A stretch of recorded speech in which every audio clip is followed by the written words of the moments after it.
नवग्रहों में युवराज बुध कर रहे हैं अपनी राशि का परिवर्तन। जा रहे हैं गुरुदेव बृहस्पति की राशि में। यहां पर ये गुरुदेव से विशेष योग में होंगे, गुरुदेव से दृष्ट भी होंगे, जिसके कारण विशेष संयोजन बन रहा है जो समस्त राशियों पर एक सकारात्मक प्रभाव देने वाला है, विशेष लाभ मिलने वाले हैं। जय श्री गणेश, नमस्कार। मैं आचार्य संजय द्विवेदी, मेरे समस्त प्रबुद्ध दर्शकों का मेरे चैनल पर हार्दिक स्वागत है। आज मैं युवराज बुध के राशि परिवर्तन प्रभाव को लेकर आपके सम्मुख उपस्थित हूं। 7 जनवरी को बुध अपनी राशि का परिवर्तन करके गुरुदेव बृहस्पति की राशि धनु राशि में प्रवेश कर चुके हैं। क्योंकि बुध नवग्रहों में एक ऐसे ग्रह जो अपना सर्वश्रेष्ठ फल अत्यंत शीघ्र प्रदान कर देते हैं। यदि ये एक उपयुक्त भाव में जाते हैं, सकारात्मक परिवर्तन होता है तो बड़ा लाभ देते हैं। इस जगत में कोई भी ऐसा कार्यकत्व नहीं है, कोई भी ऐसा कार्यक्षेत्र नहीं है जहां पर बुध का कार्यकत्व ना हो, बुध का प्रभाव ना हो। चाहे वो व्यापार हो, व्यापार के कारक ही बुध हैं, वाणी के कारक बुध हैं, कला क्षेत्र के कारक बुध हैं, शिक्षा ज्ञान बुद्धि से संबंधित जितना भी कार्य है वो बुध के कार्यकत्व में आता है। गणनाओं से संबंधित कार्य, लेखन से संबंधित कार्य, अकाउंटेंसी का कार्य, ये समस्त कार्य बुध के कार्यकत्व में आते हैं। तो इस संसार में कोई भी ऐसा कार्य नहीं है जहां पर बुध का प्रभाव ना हो। इसी कारण से बुध का परिवर्तन अत्यंत महत्वपूर्ण भी होता है। अब बुध चूंकि यहां पर गुरुदेव बृहस्पति की राशि में जा रहे हैं, गुरुदेव से दृष्ट होंगे, विशेष योग बनेंगे। इस विशेष योग का लाभ समस्त राशियों को मिलने वाला है। आज मैं मकर राशि के लिए बुध के राशि परिवर्तन का क्या प्रभाव मिलेगा, किस प्रकार के लाभ मिल सकते हैं, कौन सा भाव प्रबल होगा, कहां पर कितना लाभ ले पाएंगे, कहां पर समस्या आ सकती है, उसका क्या निराकरण है, संपूर्ण विश्लेषण मैं पूर्ण तरीके के साथ करने जा रहा हूं। प्रिय दर्शकों, ये राशिफल आपके चंद्र राशि पर आधारित है, अर्थात आपकी जन्म कुंडली में यदि 10 नंबर में चंद्रमा विराजमान है तो आपकी मकर राशि। मकर राशि शनिदेव की राशि है, जहां पर वर्तमान स्थितियों में शनिदेव अत्यंत प्रबल अवस्था में षष्ठ नामक राजयोग में है, जिसके कारण आपकी लग्न अत्यंत प्रबल है। तो निश्चित रूप से जब भी कोई सकारात्मक परिवर्तन होता तो वो विशेष लाभदायी हो जाता है। अब यहां पर बुध जो मकर राशि के लिए षष्ठम तथा भाग्य के स्वामी होकर द्वादश भाव में गोचर करेंगे, तो यहां पर क्या प्रभाव मिलने वाला है। क्योंकि ये द्वादश भाव एक त्रिक भाव है, व्यय का भाव है, एक्सपेंसेस का भाव है, डेप्रिसिएशन का भाव है।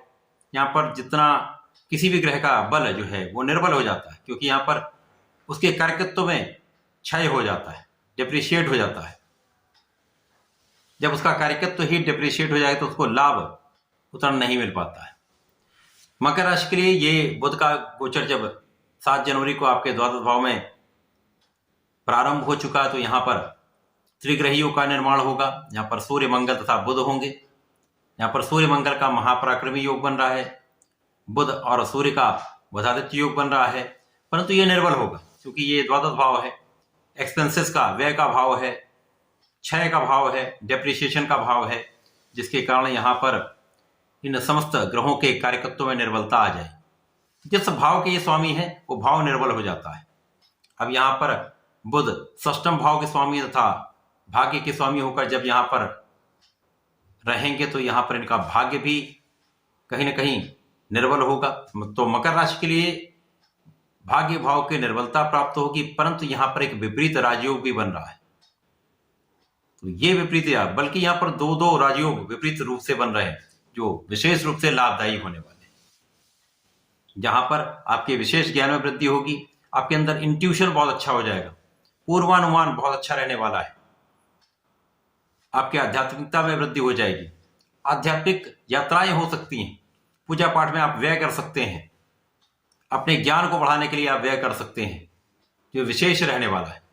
जो लोग रिसर्च से संबंधित कार्य में हैं, भूगर्भ शास्त्र में हैं, खदान के कार्यों में हैं, पेट्रोलियम के कार्यों में हैं, जमीन से निकलने वाले जितने भी कार्य हैं, जितने भी तत्व हैं, उनके कार्यों में हैं, तो विशेष रूप से अत्यंत प्रभावी, विशेष लाभकारी समय रहने वाला है। यहाँ पर कुछ विशेष रूप से ऐसे योग बन रहे हैं जो आपको एक अचानक धन का लाभ भी करा सकते हैं। धन वृद्धि का समय है। इसके साथ ही साथ यहाँ पर आपके शत्रुओं पर संपूर्ण विजय प्राप्त होगी, आपके रोगों पर आपकी विजय प्राप्त होगी। यहाँ पर आप बहुत सारे समस्याओं से बचेंगे, विरोधियों पर आप विजयी होते हुए आगे बढ़ेंगे। कानूनी समस्याओं में संपूर्ण रूप से आप लाभदायी स्थिति में हैं। शत्रुओं का पराभव करके आप कानूनी समस्याओं में संपूर्ण रूप से विजय प्राप्त करने वाले हैं। विदेश यात्राओं से, विदेश गमन से बड़ा लाभ लेने वाले। इसी प्रकार से विदेश में रहकर यदि कार्य कर रहे हैं, विदेशी व्यापार में हैं, तो यहाँ पर लाभ की स्थिति बन रही। तो विशेष विपरीत राजयोग यहाँ पर बड़ा लाभ दे रहा है, परंतु यहाँ पर कुछ एलर्जी की संभावना हो सकती है, बालों से संबंधित, स्किन से संबंधित कुछ समस्याएं हो सकती हैं, वहां आपको ध्यान रखना होगा। हड्डियों में दर्द की समस्या हो सकती है, थकान की समस्या हो सकती है, यहाँ पर आपको विशेष रूप से अपना ध्यान रखना होगा। बाकी यहाँ पर जो योग है वहां पर विशेष योग आपको लाभ देने वाला है। यहाँ पर ऋणों से आप लाभ ले पाएंगे, ऋण को चुका भी पाएंगे, तो सब कुछ आपके अनुरूप होने वाला है।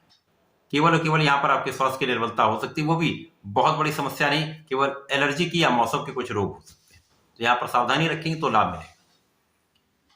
इसके साथ ही साथ यहाँ पर गुरु की दृष्टि का प्रभाव होगा, क्योंकि यहाँ पर गुरुदेव बृहस्पति चतुर्थ भाव में बैठे हुए हैं, एक अच्छी अवस्था में है, गुरुदेव की राशि में ये गोचर हुआ है, तो कुछ ऐसी संभावनाएं हैं कि जहां पर आपके सुखों के उपार्जन में आपको सफलता मिल सकती है, एक अच्छा लाभ आप ले सकते हैं। तो इस विशेष समय का आपको लाभ लेना चाहिए। मकर राशि के जातकों को नियमित रूप से भगवान गणपति की शरण में रहना चाहिए। वर्तमान समय में यदि संकटनाशन श्री गणेश शोधम का पाठ नित्य एक बार भी कर लेते हैं तो आपके जीवन के समस्त कष्ट दूर होंगे, लाभ की वृद्धि हो जाएगी, संपूर्ण लाभ आप ले पाएंगे।